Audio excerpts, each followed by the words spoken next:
Hello everyone, my name is Greg Jewell and I'm the designer of Awaken the Ancients. Today I'm going to be going over two new expansions for the game.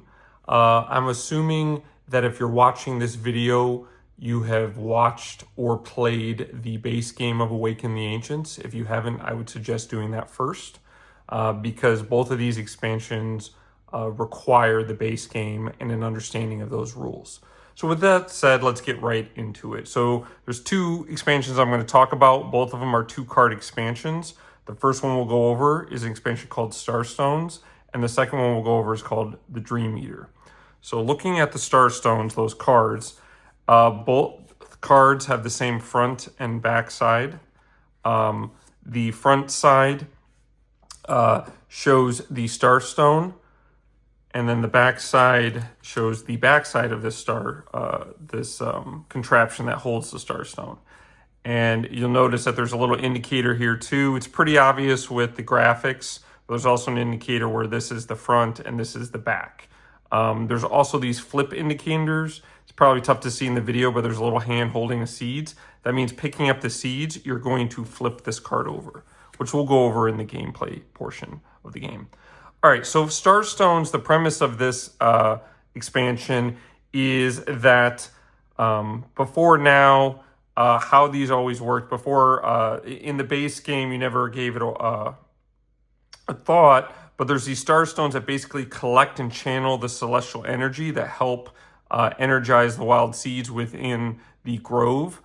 As long as these are facing the same way, you'll properly channel that energy. If they're facing different directions, then you do not. So we'll talk more about that through the gameplay. But yeah, so that's pretty much the gist of the game. Really, this expansion, it does two things. It changes the size of the board, as you'll see, and it also just adds a slight wrinkle or added layer of difficulty over the base game once you've mastered that. So with that said, let's get right into setup. So for setup, you're going to pick the direction. Step one of the base game setup is you pick which direction you're going to move the seeds. I'm going to pick counterclockwise. And then step two is you're going to shuffle the ancients and you're going to deal 8 of them in the grove. But while you're doing that, you're going to place a Starstone in the middle of each row, which basically is going to expand the grove, and hopefully that's in view. Let me see if I can get that in view better. This is going to expand the grove to 2 rows of 5 instead of 2 rows of 4. All right.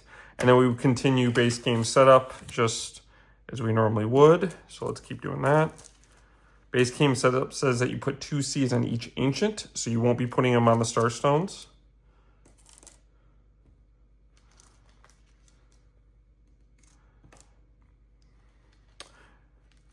One last thing to note with the Starstones, they should start with 1 facing front and 1 facing back, which we already have here. It doesn't matter whether the top's the front one and the bottom one's the back. As long as they're opposite directions, you're good to go. So yeah, that's it for setup.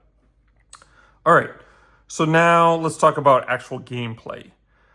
So how the Starstones work is exactly like Ancients in the Grove. So when I'm moving seeds, I pick them up, we're moving counterclockwise. I put 1 here, I'll put 1 on a Starstone just like I would an Ancient. So that hasn't changed. Where the flip mechanic comes is anytime I pick up all the seeds from a Starstone, I'm immediately going to flip it over to face the opposite direction. And then I would move the seed. Okay, so let's play a couple turns knowing those rules, because there's one more rule that is pretty much the whole premise and the whole obstacle that you're playing around. All right, we're pretty close to this. So let's do this. I'll show you an example. That would have been a bad play, but you'll see why. Okay, so I'm going to pick up all these. Now, if I pick up the seed here, I have to move that because I picked it up. Let's say I do this. I do white, red, black. All right, So right now, although I've got a blue, a white, and a black, the last rule is while these two Starstones are not facing in the same direction, which one's facing front, one's facing back, you skip the perform awakening ritual step of your turn. So I can't perform that ritual right now. So what I'd have to do is basically, this is pretty simple because we only have one seed on here. I'd have to move that over. Since I picked up all the seeds from there, flip it over. Okay, now I can complete this awakening ritual and awaken that first one.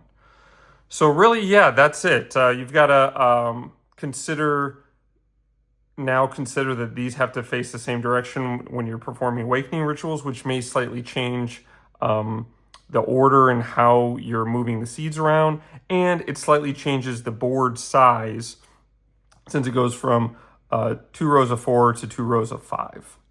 All right, and that's really it for the Starstones expansion. All right, so the next expansion I'm going to talk about is the Dream Eater. This one's a little more impactful than Starstones expansion. And that's because similar to, I previously had to give you some context, I had an expansion called Seluna's Blessing that attempts to do kind of the same thing, which is normally getting seeds removed from the game is bad.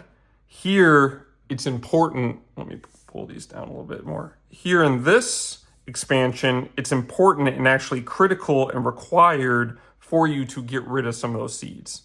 So in the base game where, ideally you'd get rid of none or very minimal amount of seeds, here you're going to have to get rid of so many because it's required in order to defeat this card right here.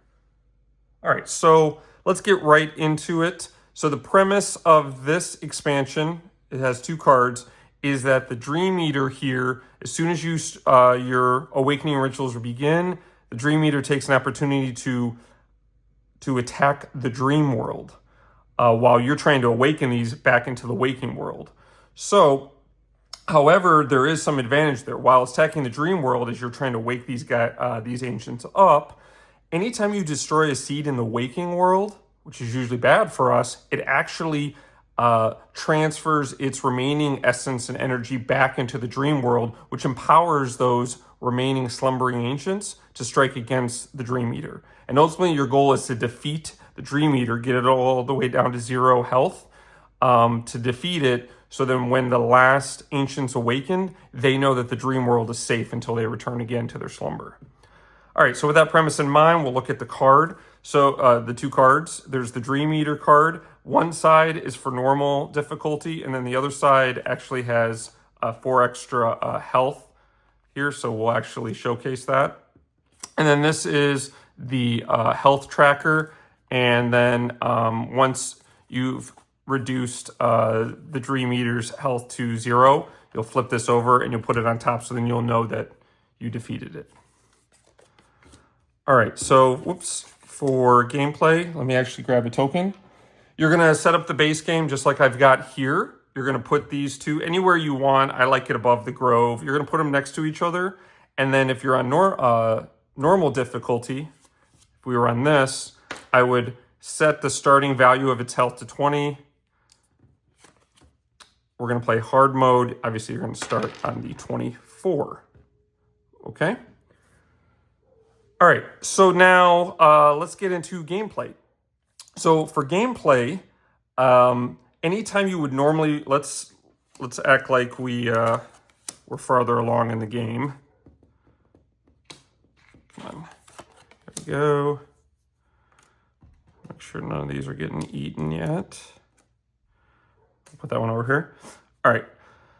So anytime a seed would be removed, for example, if I pick up these 2 seeds, I put a blue and a white here, that would be removed, that'd be bad.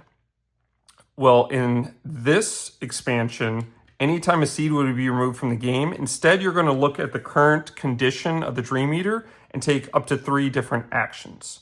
The first is if there's no seed on the Dream Eater, like we see here, you're just going to place the seed on there and then you're going to attack. We'll talk about how you can attack here in just a moment. The second option is let's play another turn and say that was already there. If I do something like this, black, red, red, wow, we're gonna do 2 attacks.